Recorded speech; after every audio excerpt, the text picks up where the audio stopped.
Dunia artis sedang dihebohkan sama satu orang aktor yang lagi naik daun, tapi kemudian dia menggeblak. Bukan menggebrak, tapi menggeblak karena kisah skandalnya dengan sang mantan kekasih. Siapa lagi? Kalian juga pasti udah tahu, ada Kim Seon Ho ya, yang katanya menyuruh pacarnya itu untuk aborsi, tapi sekarang udah jadi mantan katanya. Ini rame banget kemarin, sampai-sampai si artisnya itu kehilangan sponsor, terus batal kontrak sana sini. Banyak banget dampaknya, dampak yang sangat merugikan si artis itu terutama ya. Jadi kita bakalan ngomongin soal apa sih itu aborsi. Karena kata-kata ini, istilah ini sangat akrab banget di telinga para wanita. Karena yang bisa melakukan praktik aborsi ini adalah para wanita tentunya. Jadi memang ada wanita yang terpaksa mengambil jalan aborsi sebagai langkah untuk menghilangkan janin yang berkembang dalam kandungannya, dan ini untuk beberapa alasan ya. Misalnya ada kondisi darurat medis yang membahayakan nyawa ibu dan janin, atau juga mungkin sang wanita ini korban pelecehan dan memilih aborsi sebagai solusi. Karena praktiknya yang dianggap ilegal ini, jadi kebanyakan mungkin wanita akan memilih jalan aborsi yang mana jalan ini jauh dari higienitas. Pokoknya jalur yang sangat membahayakan wanita yang hamil itu sendiri ya. Selain itu juga kalau selain aborsi di dokter, ada juga beberapa wanita yang menempuh jalur aborsi dengan menggunakan obat-obatan tanpa saran dari dokter ataupun ramuan tradisional yang katanya diklaim ampuh menghentikan tumbuh kembang janin. Ini aku gak bisa bayangin, sampai speechless, karena mungkin seharusnya aborsi itu selalu dalam pengawasan dokter, harusnya, agar tidak menimbulkan efek samping yang gak terduga kan. Walaupun ada efek samping nanti mungkin juga masih dalam pengawasan dokter. Tapi bagaimana kalau dengan wanita-wanita yang mereka aborsi tanpa mendapatkan pengawasan dokter? Itu sangat bahaya banget ya.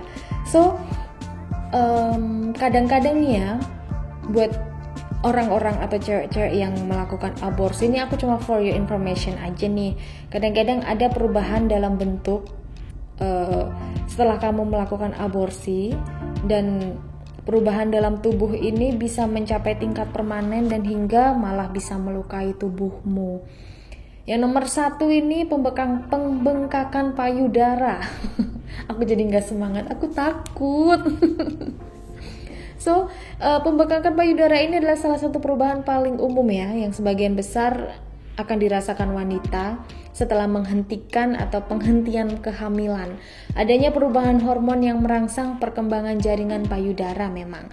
Nah, ketika seseorang wanita melakukan aborsi dalam waktu berminggu-minggu, tubuhnya kembali dalam keadaan normal dan payudara mungkin akan tetap membengkak.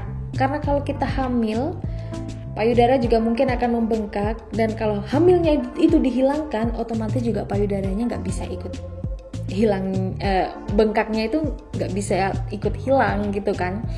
Dan yang kedua ini kram. Kamu juga bisa mengalami kram setelah aborsi, dan ini akan kamu rasakan secara bertahap dan juga bisa terus menerus. Kebanyakan dari kasus ini memang sangat berbahaya ya, dan dapat dihilangkan dengan menggunakan obat yang diresepkan oleh dokter. Hanya bisa diresepkan oleh dokter, karena praktek aborsi itu sendiri juga sudah sangat berbahaya. Yang ketiga, pada beberapa wanita mungkin akan mengalami pendarahan ya, karena perubahan hormon kram setelah aborsi, dan itu bisa menimbulkan pendarahan atau mungkin timbul bercak. Pendarahan ini mungkin nggak terjadi pada hari pertama, tapi juga bisa timbul dan bisa berlangsung antara 2 hingga 6 minggu ke depan. Jika aliran darah yang deras berlanjut selama lebih dari 3 jam, sebaiknya kamu harus segera ke dokter ya, supaya harus segera mendapatkan penanganan yang tepat. 3 jam pendarahan itu sudah nggak normal ya beb. Yang keempat, ada sakit punggung. Wanita juga mungkin mengalami sakit punggung secara teratur ya, selama dan setelah menjalani proses aborsi. Dan nyeri ini lebih terasa pada daerah dekat tulang ekor. Disarankan buat kamu untuk mendapatkan latihan yang tepat dan istirahat yang cukup agar kondisi ini bisa pulih dan kemudian nyeri punggungnya itu hilang sama sekali. Dan lagi-lagi memang harus dengan pengawasan dokter. Next, ada nyeri pula saat berhubungan intim. Setelah aborsi ini, leher rahim akan terasa sakit kala berhubungan seks. Nah, untuk itu ada baiknya menunggu 1-2 minggu ya dari masa pemulihan untuk melakukan kembali hubungan intim dengan suami. Next, kamu juga bakalan merasakan sembelit. Jadi memilih menghentikan kehamilan secara paksa tentunya akan membuatmu kehilangan darah dalam jumlah banyak.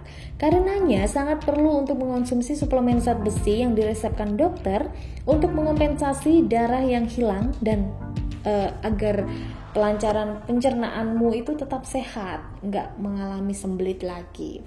Yang ketujuh, mungkin ini yang ditakutin pasca aborsi. Jadi setelah aborsi ini ada 2 jenis lendir yang keluar dari vijay kamu atau Miss V kamu ya, seperti ada lendir berwarna coklat sampai juga kehitaman. Tapi kamu nggak perlu merasa khawatir karena ini hanya respon alami tubuh setelah kehamilan itu dihentikan secara paksa. So yang terakhir, dan ini pasti terjadi di semua wanita yang setelah melakukan aborsi, adalah depresi. Ketika kehamilan dihentikan mendadak tiba-tiba sebelum perjalanan normal, hormon dalam tubuh mengalami goncangan sampai batas tertentu, otomatis ini. Dan hal ini akan berujung pada yang namanya depresi. Karenanya tak ada salahnya untuk kamu berkonsultasi dengan tenaga ahli agar bisa melakukan langkah yang tepat dan pokoknya harus segera mendapatkan penanganan yang tepat, dan orang-orang di sekitar juga harus mendukung, jangan malah mengalami perundungan atau pembulian, karena kita juga nggak ingin, sebagai wanita juga nggak ingin dong ya melakukan apa yang namanya praktik aborsi. Jadi buat kamu yang belum menikah harus jaga diri kamu sebaik-baiknya. Buat kamu yang sudah menikah juga tetap jaga kesehatan dan jalani hidup kamu dengan normal-normal saja, nggak usah banyak bertingkah.